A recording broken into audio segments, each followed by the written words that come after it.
Hello, everyone, and welcome back to This Week in Guns, powered by Second Amendment Foundation and brought to you by Patriot Patch Company, VZGrips, MAF Corporation, for Patriots Food and Primary Arms. This show offers you commentary on the latest firearms industry news, information, and buzz. I'm your host, Matthew Rosier, and I'm joined by my co-host, Mr. Ivan, the spitting rat, who has gone negative today. That's true. I'm not negative emotionally. I'm rather happy.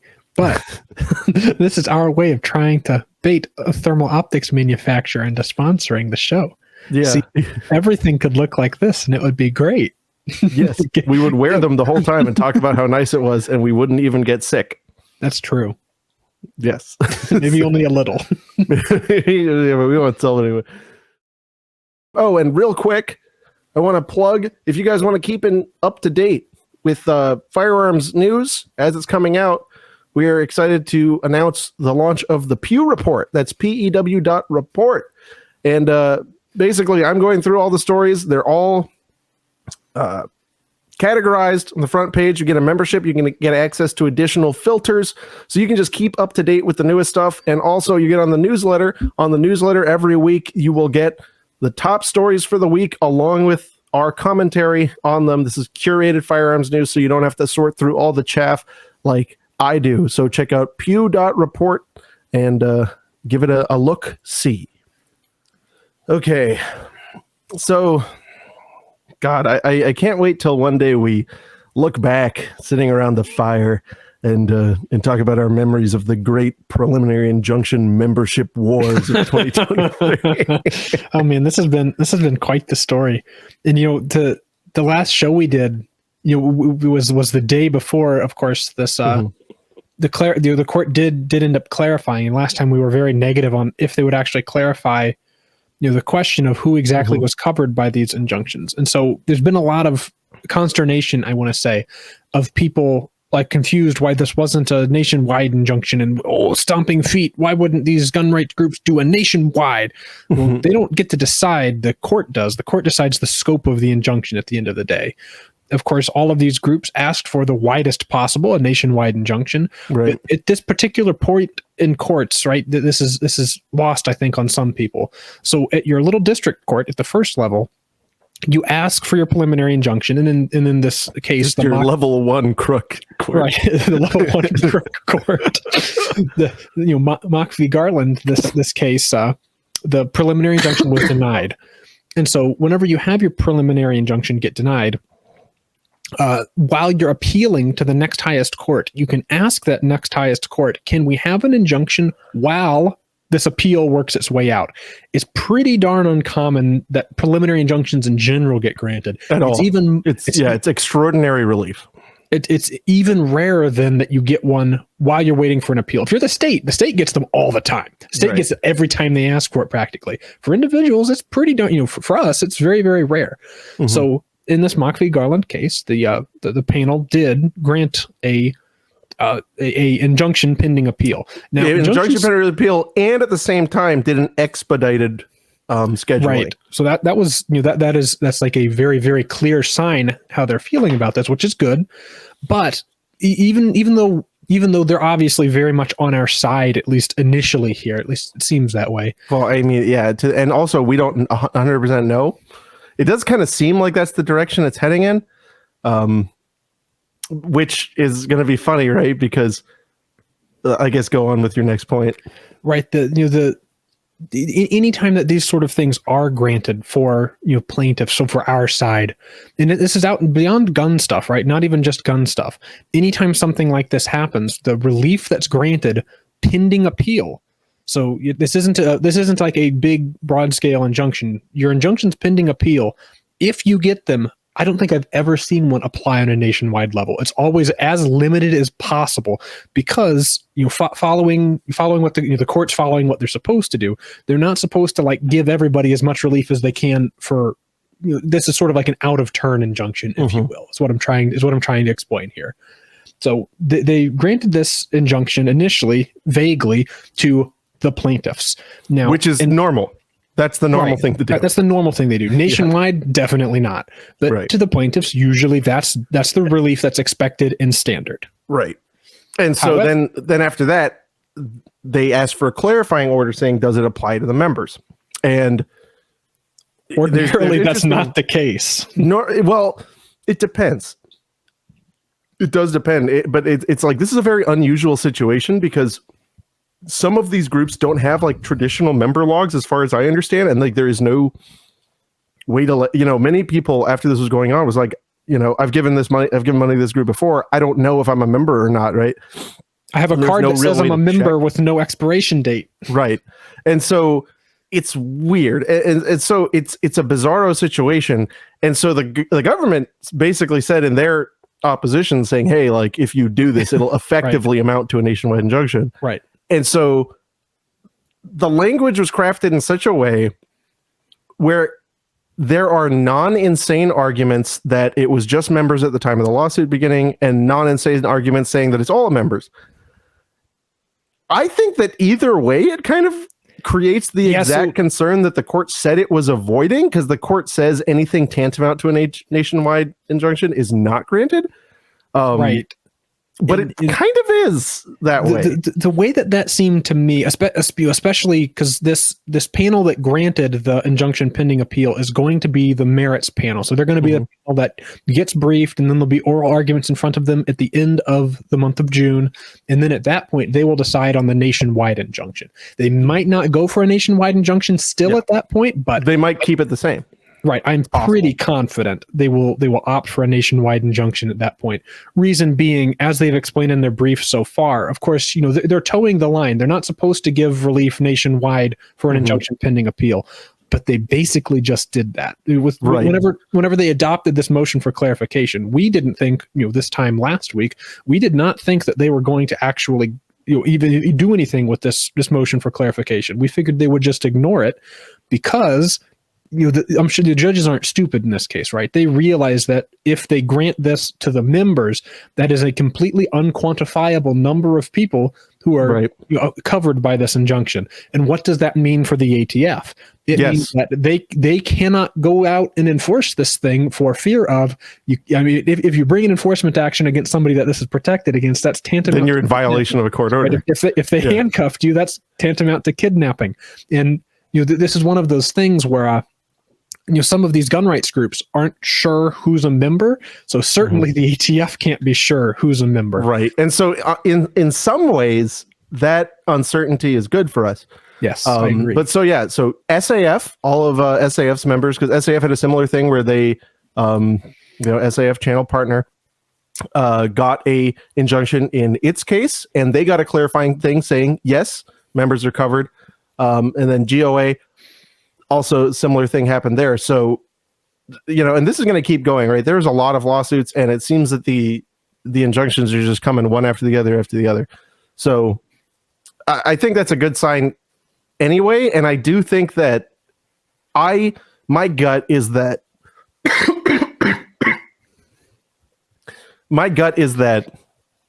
once this does go to the panel, we probably will see a nationwide injunction, and the membership wars will hopefully be a distant memory. And so, I am just a rat paralegal, right? And so this is certainly not legal advice because I can't get that. But I know a lot of people were clamoring like, oh, do I have to join a group? At what point did it matter? My advice to you, the worrier out there, is going to be ATF really can't enforce this. What is in place right now amounts to a nationwide injunction. There's an untold million number, right? It's a 7-figure number of people who are pretty safely given relief by this lawsuit. The ATF's not going to be able to enforce it. Now, maybe if you're like selling kilos of fentanyl out of your trunk and you've got switches on your Glocks, and then they catch you with the brace, they may tack it on at that point because they're probably pretty sure that they've got you no matter what. But if it just comes to possession of a brace, not legal advice, but you probably don't need to worry. You don't have to be rushing out and checking your membership logs and, oh, was I signed up for this or that? Or where's my card? Do I have to carry it with me? You'll probably be just fine.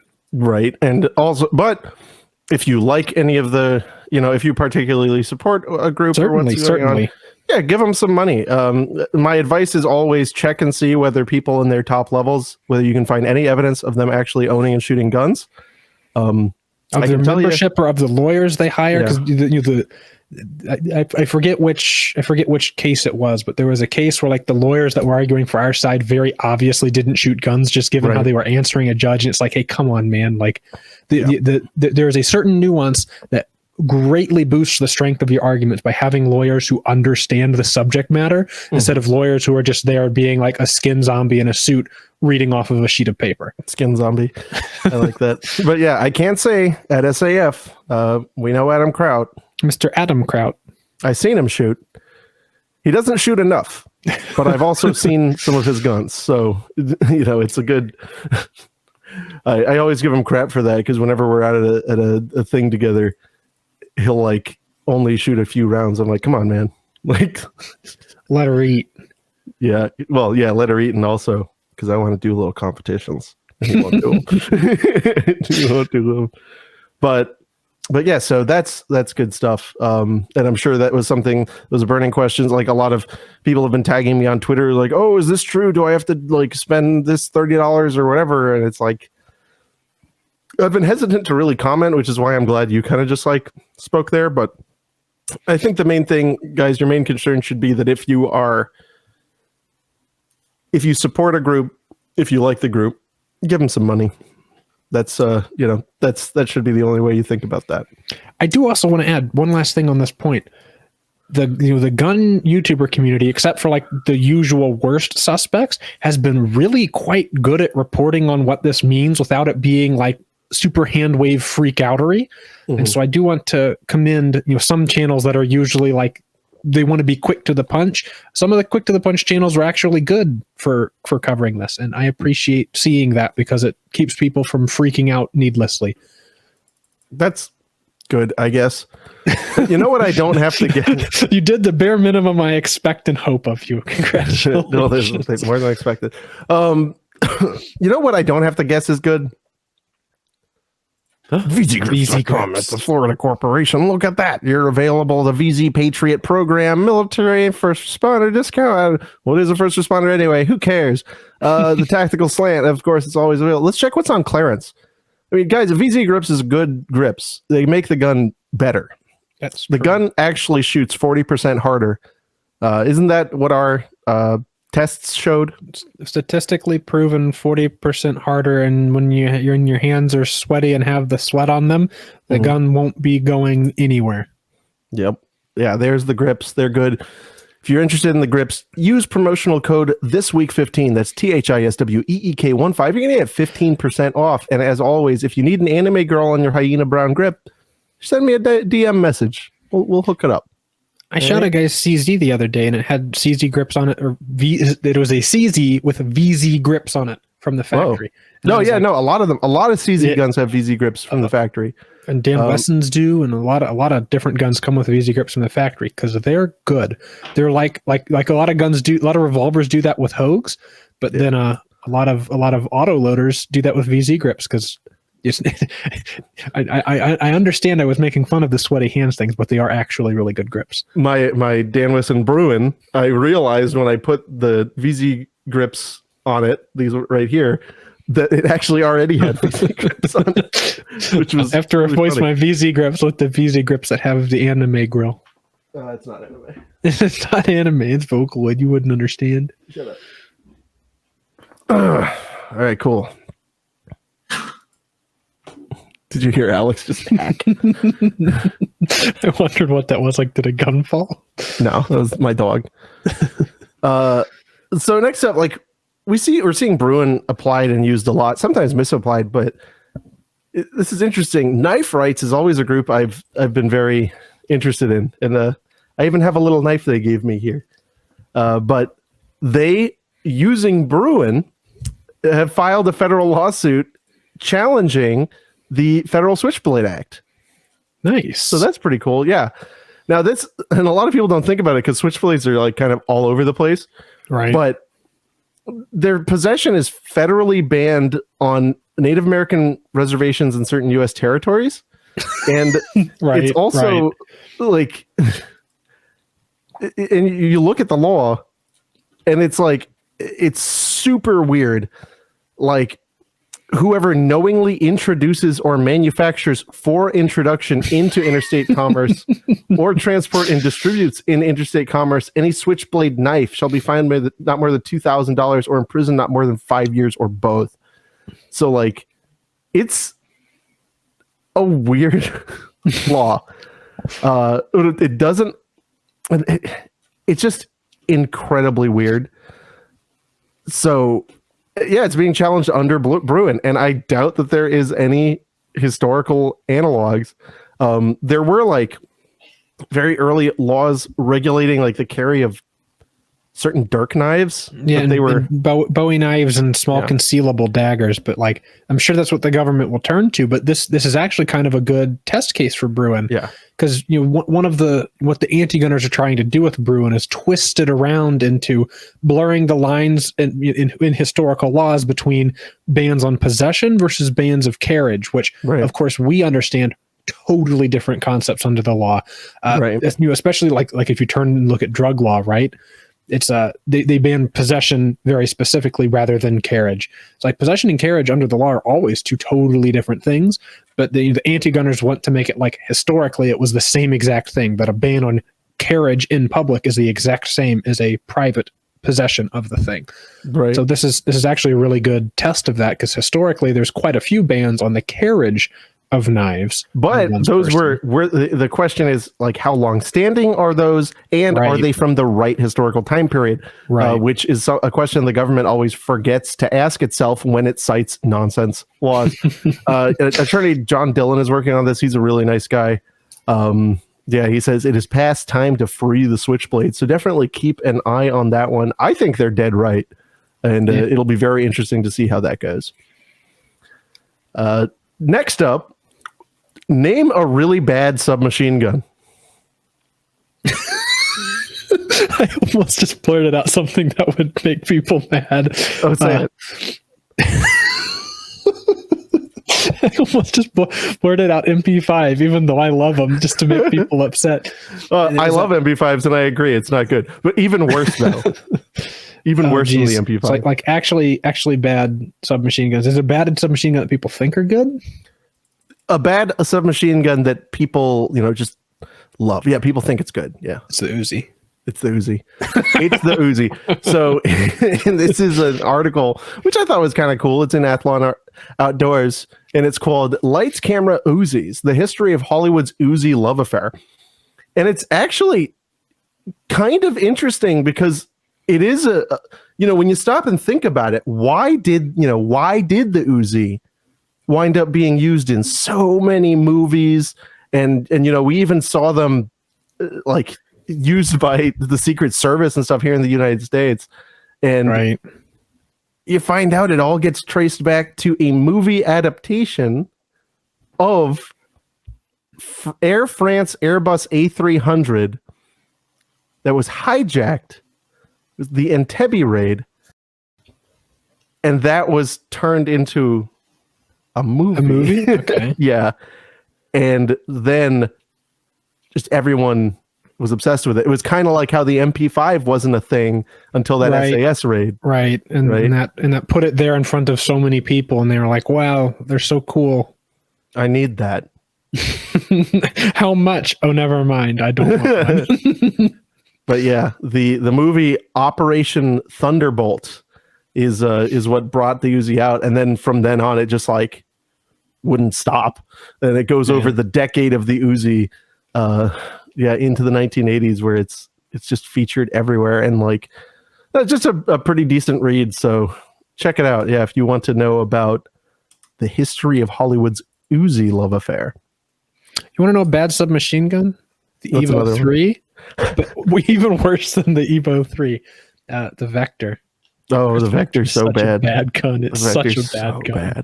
Oh, MPX. I don't hate. It would be good if it worked. Yeah, that's true. They're expensive. Expensive, and it literally doesn't work. Like I have seen those things. So when they're working, they feel great to shoot. Right. But I just witnessed such bizarre. They're necessarily ammo picky just because of their little gas thing. Which is a cool idea. Right, but CMMG, frankly, 8 SIGs lunch with the radio. Oh yeah, with the radial. Like you get your AR platform, but then in something that's like the MP5. The reason the MP5 is so reliable is because it's recoil energy based, bolt thrust based, rather than gas pressure based. Gas pressure. Because you can have a lot of different powders that create the same bolt thrust. Yep, very different. And that's the big problem with rifle calibers. It's a problem, right? That's the reason part of the reason CACs won't run steel cases because they're gassed, but also because of their funny little bolt geometries and not wanting to extract in general. And people want that for some reason.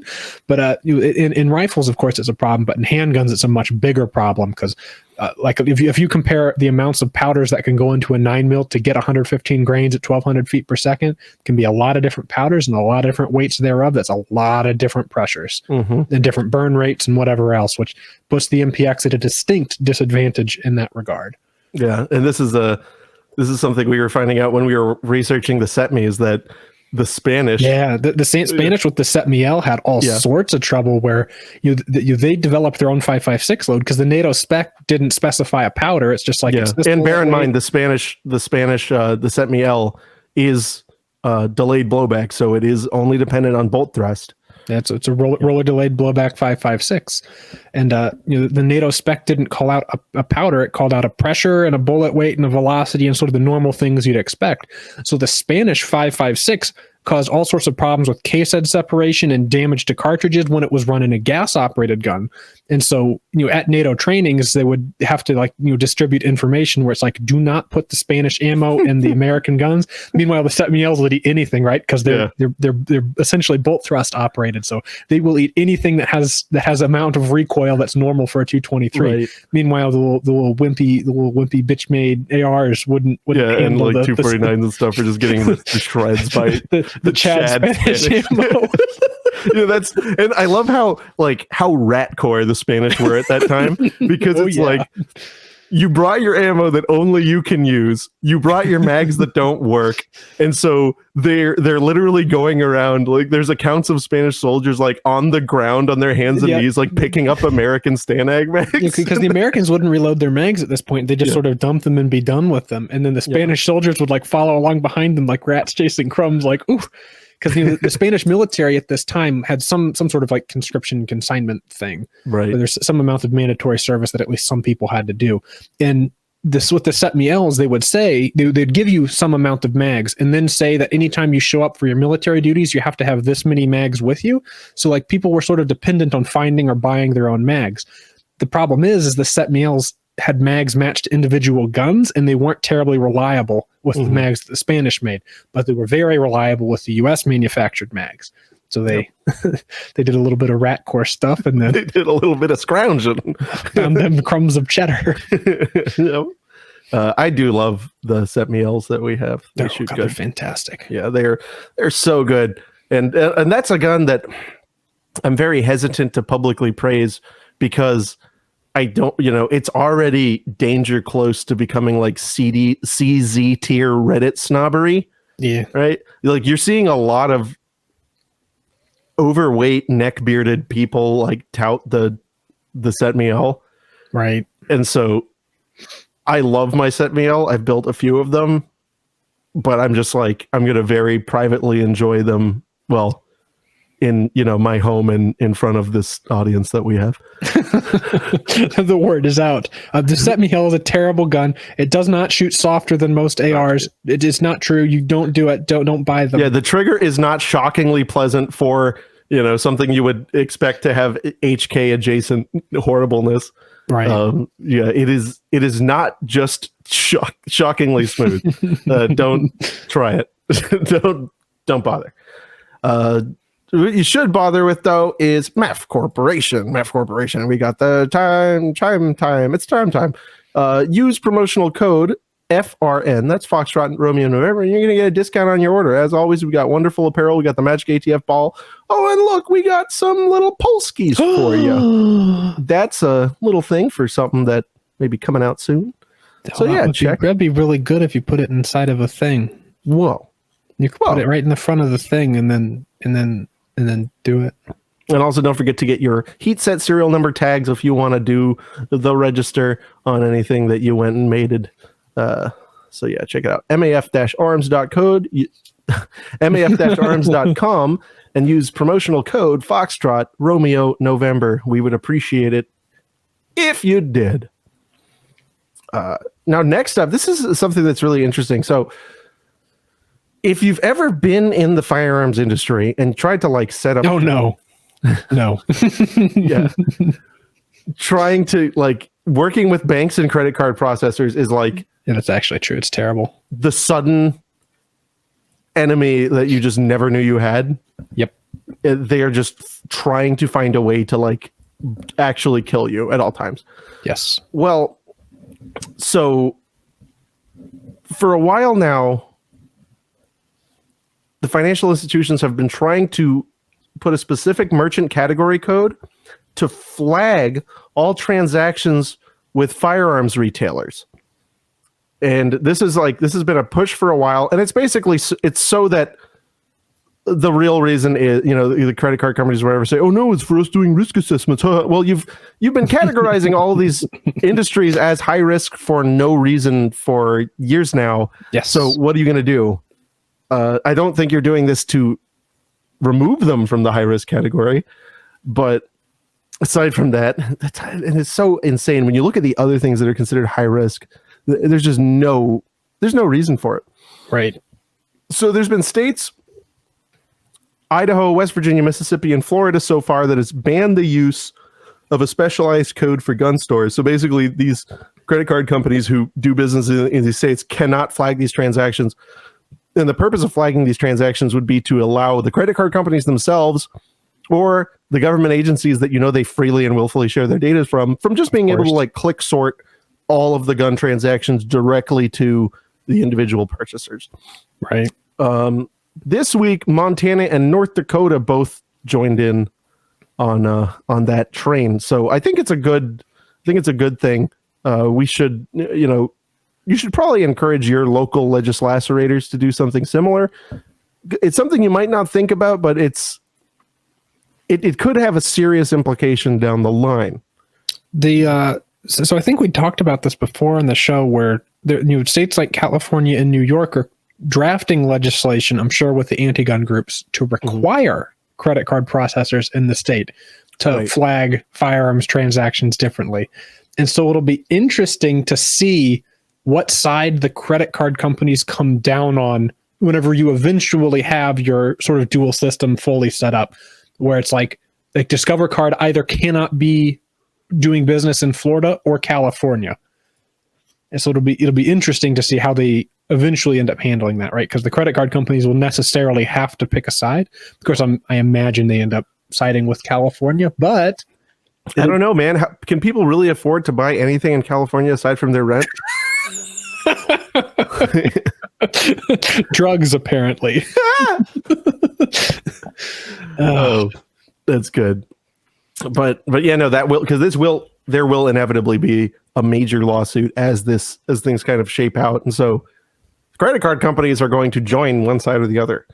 They kind of have. I mean, they can't. But like, given the way right? They're still hyper corpos, and they're still going to want to not be required to engage in a business practice. Right. That's my prediction. Right. The less liability they open themselves to, the better. And right, because complying with California would be more liability. Right. Yeah. If they want to tag, they probably want to be able to, just so they can, make sure you're tagged with that highest transaction rate, and other reasons like that. If not, kick you off their platform, but more likely to just get that sweet 5% on every swipe. Which, oh my God, that's horrible. But when they're required to, like you said, all of a sudden they're open to liability when they mistag or fail to tag. So I do think that it's going to be hard for them to not come down on the right side here. Right. But who knows? Next up, oh God, Portland. The city of Portland has stepped up to support the state's gun control measure 114 as trial is coming next week. Now, Jumping ahead, it's probably in this article. I don't know if we'd mentioned it last time. The judge that's overseeing this has said that they want to do a jury trial over this, right? Yeah, it's gonna be funny. A jury trial over a civil case, which happens. Yeah, it is odd because usually only issues of fact are tried before a jury, and like questions of constitutionality are not really appropriate. So and I think Delaware is doing something similar with their homemade gun ban. I think the judge there was also like, this has to go in front of a jury, and to me that was like perhaps for certain fact-finding elements, right? It's probably for certain facts, but yeah, it is interesting. So that trial is slated for next week. It'll be very interesting to watch. That's certainly something we're going to talk about next week. But yeah, so Measure 114. It requires a permit to buy a gun. It bans the sale, transfer, and manufacture of magazines holding more than 10 rounds. And of course, it does a universal background check. It passed with just 50.7% of the vote. So, and it took them not to be an election conspiracy theorist, but they had every other part of Oregon's vote figured out like a week before they eventually figured out this Measure 114, which was just weird. I guess because it came so close, they were like, really counting really close to make sure it was perfect, but that it always peeves me why it took them so long to count Measure 114 because every other thing on their ballot was done way quicker. Very strange. Yeah, so I don't see anything about a jury here. The court is saying that it wants to determine whether the Second Amendment's plain text protects the conduct and whether the regulation is consistent with the nation's historical tradition of firearm regulation. So it might just who knows? But I may have made that up and it was a different case from Oregon, but there's some Oregon gun rights case where the judge was like, we want a jury. And it may have just been a motion where the judge is like, what do the parties think about a jury? Mm-hmm. So the city stepped in and basically wrote, Deputy City Attorney Victor Mercado Negro wrote to the court that the restrictions will have a direct positive impact on gun-related crimes and on public health and safety, while continuing to allow the lawful use of firearms for self-defense consistent with the Second Amendment. Is that right? That's kind of awful the way that, yeah. Look at, you can hear the city has a fundamental interest in the safety of its citizens, resident visitors, and the broader community, Negro wrote. I'm guessing it's Negro. Victor Mercado Negro. God, that's great. Oh, and look at their little thing. They always like to show, look what we got on our stealing expedition. Yay, we stole some miniguns. Yay. Look, we got 4 Glock Stendos. In related news for cities doing a big dumb stupid for gun control, there's been a case that's been ongoing for a long time. I think it was even started pre-Bruin in Illinois, challenging Cook County's their assault weapons ban, but now it's also tied into the state assault weapons ban in Illinois. But it was funny, just today it came out, the city of Cook County in their brief against I think it might even be a judgment in the case, that the city has the city has taken the position that anything more powerful than a handgun is excessive force for self-defense. It is impossible to use, in their words, it is impossible to use anything more powerful than a handgun for legal self-defense. Anything else is excessive force, and self-defense where deadly force is what you're using to defend yourself is strange, right? It doesn't really get more. Yeah, because we all know there's levels of deadly force under the law. It doesn't get much more excessive than they're dead. But I guess maybe like they're dead and then you do Fortnite dances on their body. I don't know. But this is particularly funny because in the same brief, Cook County takes the position that a shotgun is suitable for home defense. Shotgun less powerful than a handgun. Oh, okay, sure. But it's extremely funny because if you remember, there was a little known court case that was Heller, and it was followed up by a lesser known court case called McDonald. And in McDonald, it was none other than Cook County that was trying to say that the Cook County was trying to say they can ban you using handguns for self-defense because the handgun, it serves no use in self-defense. Yes. It makes perfect sense. I mean, what was it, 20 years ago? Cook County was there in front of the fudges in their robes saying, handguns are useless for self-defense. They make no sense. Everyone instead chooses rifles. Yeah. And now fast forward a little bit, and they've taken the complete opposite position. That's fine.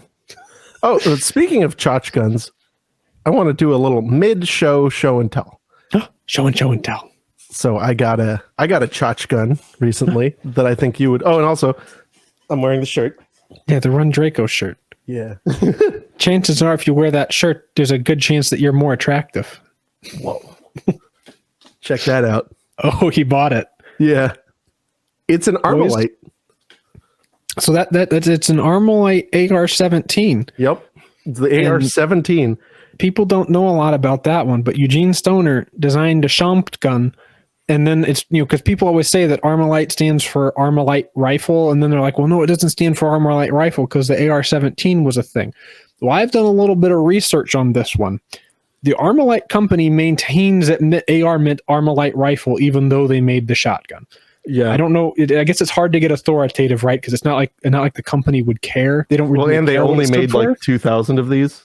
Right. But the AR-17 shotgun, as far as I can tell, the research and the authoritative source being Armalite, the company themselves, maintain it always stood for Armalite rifle, even the shotgun. Yep. This thing is disgustingly light. Yes. All aluminum. Yep. All aluminum. Yeah. And it's funny because you can just barely see the chamber itself is steel, and there's a steel liner on the inside of this aluminum barrel.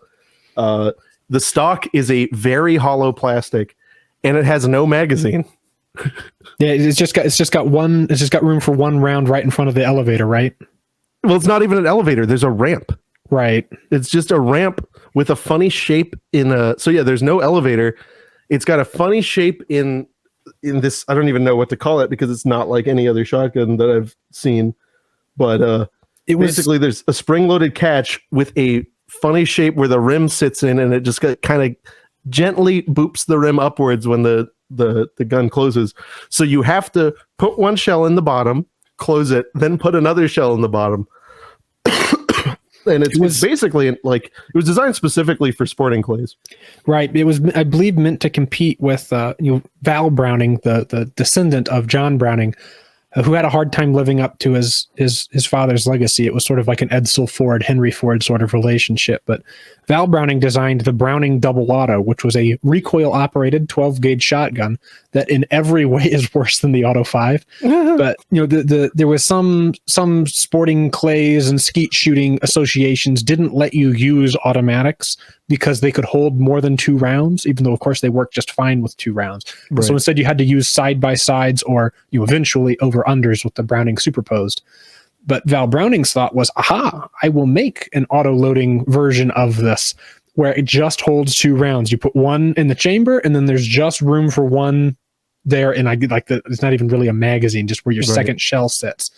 And so the criticism I've seen of the AR-17 is, like Matt had said, in order to load it, you put one in the sort of underside area, and then you have to rack the bolt and cycle the bolt like it's a lever action, getting the first round in the gun. Yeah. Whereas Val Browning instituted the Browning Speed Loader, which was what I think Val Browning's greatest invention in the gun world was the Browning Speed Loader design, where you put 1 round in the magazine area on Auto 5s that have it, or on the Browning Double Auto, and it jacks that round into the chamber on its own. Right. Which is kind of fancy. Yeah, which is what I expected this thing to do when I got it. And I was like, I dropped around it and I start pulling the bolt. And I'm like, what's going on?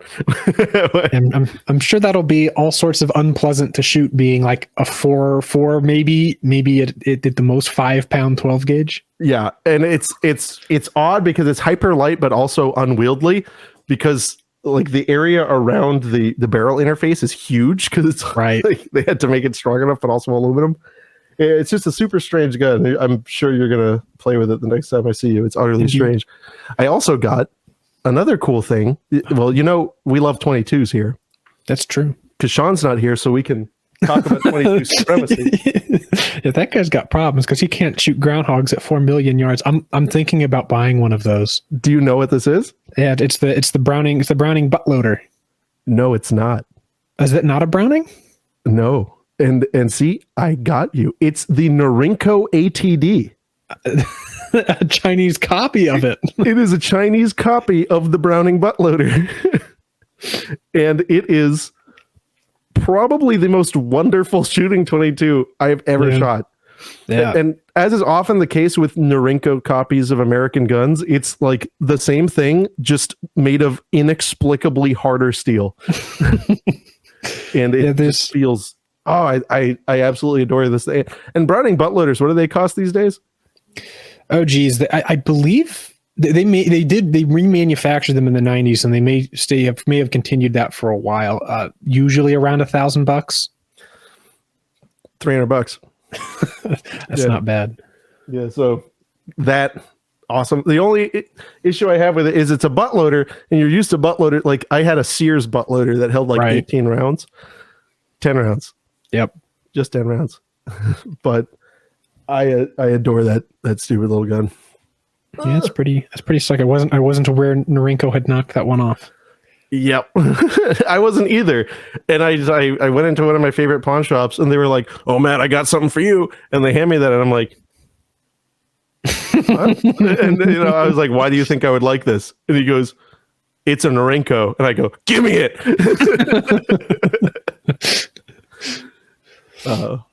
Speaking of give me that. Give me that. Claim this mini free solar generator gift. What are you going to do if the grid turns off, huh? How are you going to watch anime? What are you going to do? Oh my God. You mean they can take away anime just like that? Just like that, with the flick of a wrist or a single shot of that cooling vent, it's gone. All right. Unless you purchase the 4 Patriots, the Patriot Power Generator 2000X. Look at this. It's actually pretty cool. Solar panel included. 2,000 watts of power. That's enough for at least 7 animes at a go. For only $3,000, we can make anime real? Is that what I'm reading? You can make it back to the way it was. All right. You could even plug in the Frigidaire. That's better than nothing. It's easy to do. Powered by the sun, baby. Can't take that away from you. The Democrats can't take the sun away. Now can they? You're going to get. And yeah, but for Patriots, they support the show. They sent me a box of food. Listen, you can purchase the food. You get out of the 20 best sellers. You can get a 72-hour survival food kit for $29. That's less than $10 per day. That's worth your life, I'd say, right? 3-month survival food kit, $699. I think that math works out even better. So yeah, look at all 20 best sellers. Let's take a look at that. For Patriots, you can claim the free solar mini generator gift.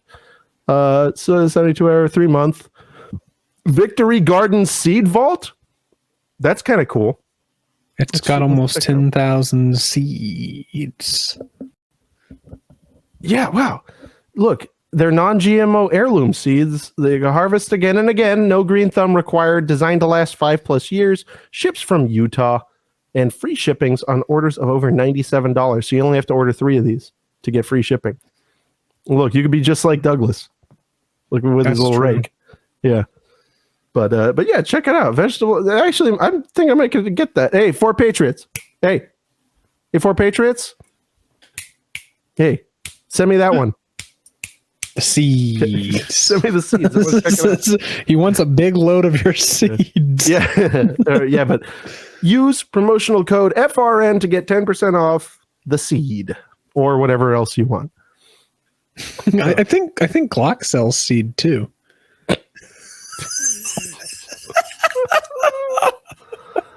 It's horse seed though, to grow horses.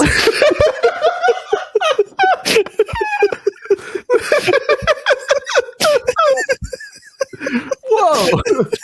Thanks, Glock. Very cool. Yeah, thanks, Glock. Wow, a quart of horse semen. I can't believe. Thank you, Glock. I can't believe I won this with my Glock Perfection hat. So. Oh. Anyway. Oh, but so yeah. Next up, we often hear, of course, like being a gun law nerd or just a law nerd who's also a gun. I see a lot of crap online and I'm just like, wow, that's an aggressive misstatement of the law. Oh gosh, yes. Here's my plea to all of you listeners. Don't learn anything about the law because it will just make you more frustrated in your everyday life. Be stupid. Keep that room temperature IQ. Drag your knuckles on the ground. It's so good for you. It's great way for your better. well-being. Yeah, it's way better. But so I saw this headline on Ammo Land. Florida, loading and carrying a firearm on private property is not use of deadly force. And I was like, and I just immediately thought to my head, that's not what the decision actually was about, was it? So, yeah, the headline's misleading, but it does reflect kind of an interesting situation and also a common misunderstanding in gun law. So in this case, there was a Floridian who had a dramatic, a very Floridian encounter with a tree cutting crew who would not leave his property. This is typical. So the police charged him after openly carrying his firearm while asking the tree crew to leave. Of course, he did ask them to leave by... was it to get the expletive off my property? He engaged in a verbal confrontation with a 5-man tree cutting crew, which, based. A crew member made sexually suggestive gestures towards his fiancée. Another crew member threatened his dogs with a chainsaw. Burns demanded the crew to leave, and when they refused, he retrieved a handgun from the home. He was in his front yard when he chambered a round, held the handgun at his side, while again demanding the crew leave his front yard. Don't be threatening. You come within 3 foot of me, I'm going to kill you. I'm going to start blasting. The state of Florida charged Burns with aggravated assault. Really? And Burns asked the circuit court to apply the Florida Stand Your Ground law, and the circuit court refused. So this was up on appeal. The question on appeal was not whether deadly force was used, as it obviously was not, but whether the Stand Your Ground law should have been applied. I feel like yes, if you're in your own property, yes, and also like curtilage, everything. So, obviously it was held. Yes, it should have. Stand your ground should have been applied. Send it back. Immunity. The guy's good, but just the whole way this headline went. Because one thing I often see people saying online is, "Oh well, no, you can't use a gun when people are just threatening your property because you can't use deadly force to defend property." And then it's like, okay, idiot, what is deadly force? Right? It's a very specific thing, and it's when a firearm is used, right, against something that is legally alive. Right. So, you often see this, and it's asked on like forums and things all the time. I think I've talked about it a lot, but people will ask, well, if a dog attacks mine, can I defend my dog with my gun? And then people will misapply this. Well, you can't use deadly force to protect property. Well, that misses 2 marks. 1, deadly force is not just brandishing a gun, but requires it being used to expend some energy, some amount of force. And 2, even when you do release force from your gun, it can't be deadly against another piece of personal property. It can only be destructive. So whenever you see situations where cops, for example, do the thing they love doing, which is shoot innocent people's dogs, the courts will always refer to it as then destroyed the dog, right? Right. They don't say that they murdered it. Shot and killed, right? So, but yeah, so the whole article's title was, it's not the display of firearms, not the use of deadly force. It's like, that wasn't the holding. In fact, the court said, all the court said is the display of a firearm constitutes non-deadly force as a matter of law, meaning like necessarily. Right. And, it cites a Florida appeals court case recognizing the mere display of a gun is not deadly force as a matter of law. And even the display of a deadly weapon without more is not deadly force. So, Ammo Land, bad headline. Decision, fine. Tree crew service, bad. Yeah, that's a strange one. And what my takeaway from that, I listened and understood about 50% of that, but my takeaway was you're supposed to shoot at their truck. Shoot for the hydraulic lines because that's just destructive force. Bam, bam. Yeah, that was most cases with castle doctrine sort of things allow you to you have a gun anywhere on your property. Like you can answer the door with a gun. You can go talk to your neighbor with a gun. You can go and get your mail with a gun. And even in shithole Illinois, of course, localities may regulate it further, but for the most part, in shithole Illinois, should your localities not regulate it further, you can have a gun anywhere on your property. Even like if you live in the city, you can walk around with a gun openly carried because it's your property. It's your castle. You get to make the call, which is kind of cool. It's something that not a lot of people know or understand. Now, that said, if you do carry your gun in a populated neighborhood, and especially if you live in an HOA, you should mutter things under your breath and glance at everybody quickly, like you're hiding something. Like you would if you were a king in a castle. Yeah, and inevitably, the princess is in another castle. But yeah, next up, guys, let's talk about channel partner, Second Amendment Foundation. There is no better organization at getting pro-firearm freedom results than Second Amendment Foundation. For nearly 50 years, the Second Amendment Foundation has been fighting for your Second Amendment rights. Having been involved in over 250 cases and with an active litigation load of over 40 lawsuits, SAF has the expertise and experience necessary to fight government overreach and challenge unconstitutional bans. SAF, winning firearms freedoms, one lawsuit at a time. To learn more or donate, check the link in the description or go to bit.ly/SAF Busters. Yeah, do that. Support our supporters. It's cool to do. That's big. Speaking of things that are cool now, did you know that the kids are smoking weed? No, say it is not so. I have seen it online, man.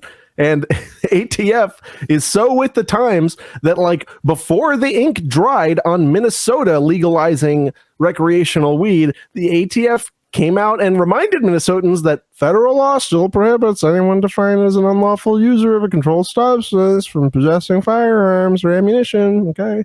For now. They're look at ATF's little Twitter bird thing. Oh my God, I hate them so much. They're like, hey, guys, does the ATF just have too many friends and so that's why they're behaving in this fashion? Yeah, the ATF has too many friends and they're trying to lose some. Yeah. They're like the party invites are just getting overwhelming. My God. It's read the room, my guy. Especially because they're I don't know which court case is furthest along with it, but they're taking losses on the federal, using the Bruin standard. Of course, there's 0% chance that if faithfully applied, regulations on people who sometimes do drug things, certainly one tradition that may have a chance of being upheld, as far as restrictions go, is restrictions on based people on race. Based on race. People who are under the influence of a thing may have a chance of being upheld, but just because you sometimes right, but just because Plink, I don't want to know you. just because you may sometimes partake in something and then after sobering up or not being under the influence, then you own a gun or shoot a gun. It's simply insane to suggest that, especially in a country that has alcohol legalized, right? So Do we? very, very, very silly. And there's certainly not. Check that one. And of course, this is another one of those cases where, like you'd referenced, all the government can point to is regulations on Native Americans and blacks and Catholics and Irish people owning guns. Yeah, and certainly they're trying. And to then say they cite them so apologetically. They're like, "Oh, it was a bad time, but yes, we have been doing this for a while." Yes, and you were evil then. Their insistence is kind of ridiculous because they'll be there saying "Oh, but in the past we regulated categories of people based on their dangerousness, and then today we want to regulate these reefer addicts." Come on, dude, really? Oh, I guarantee you, there's going to be something in there of citing the willingness to break federal law if that's ever reefer addicts are certainly less dangerous than Irish people. Come on now. It's 100% true. But yeah, speaking of being completely unable to read the room, California's still at it, man. They passed a new bill to effectively ban to effectively ban new pistol sales in California. That's SB 452, passed 29-10 in the California Senate, which requires, basically bumps it up, requires microstamping on all new guns by July 2027, and like ramps up the roster deletions fast. And this is in response to, it was just at the district level, wasn't it? There's an injunction at some level that's specifically against the microstamping requirement itself. Right. So they're going to fix it by doing it harder. Yeah, so that's a very, I mean, it's a power move, right? Because California can get any sort of insane gun control they want, and they can dream of, really. And certainly this should be struck down relatively quickly in the courts, assuming you can get a judge who's like willing to do what they're supposed to and follow the injunction that's already in place. But we'll have to see about that one. I know, part of the reason California was freaking out is because 2 handguns were added to the California handgun roster last week. It's sort of cool, and they were both rimfires, and rimfires were already exempt from the microstamping thing. Oh no, sorry, no, rimfires are exempt from one of the loaded chamber indicator, maybe. So there were, with the microstamping thing enjoined, they only had to have like a mag disconnect, and I think they were Ruger Mark Series 22 handguns. And there were 2 handguns added to the California handgun roster, which is just kind of cool to see, because it's been a long time since that's happened. Right. But this bill, of course, seeks to try and reverse all of that, because, oh God, it's just so stupid. The notion is we're trying to force you to have safe handguns, and then the way that actually works is you can't buy the more modern, safer handguns. Yeah, you have to stick with the old ones. Yeah, 1911's still okay as long as they're CNR. Right. Those are the old safe ones. So long as they're the pre-70 series or pre-80 series, right? No drop safety. Yeah, yeah, those are the good ones. Oh my God. Anyway, speaking of the good ones, last up, guys, we got Patriot Patch Company, custom designed patches, apparel, and accessories for any freedom-loving individual. Be sure to use promotional code TWIG10 to get a big discount on your order. Think about joining the Patch of the Month Club, the June exclusive. Haven't got it in the mail yet, but wow, look at that.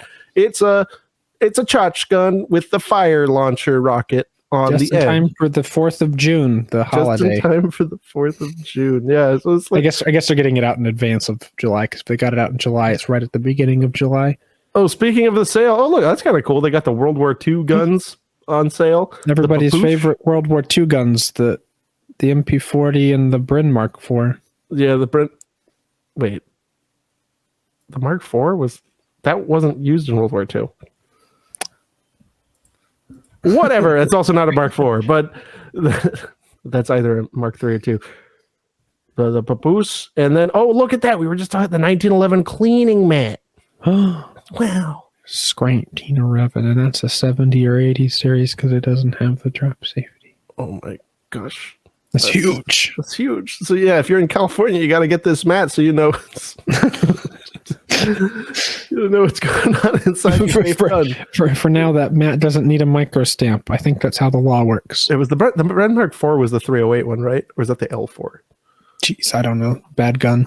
Yeah, bad gun. Anyway, Anyway, everybody, that's it for tonight. As always, we will indeed see you next time. Bye-bye, alligator.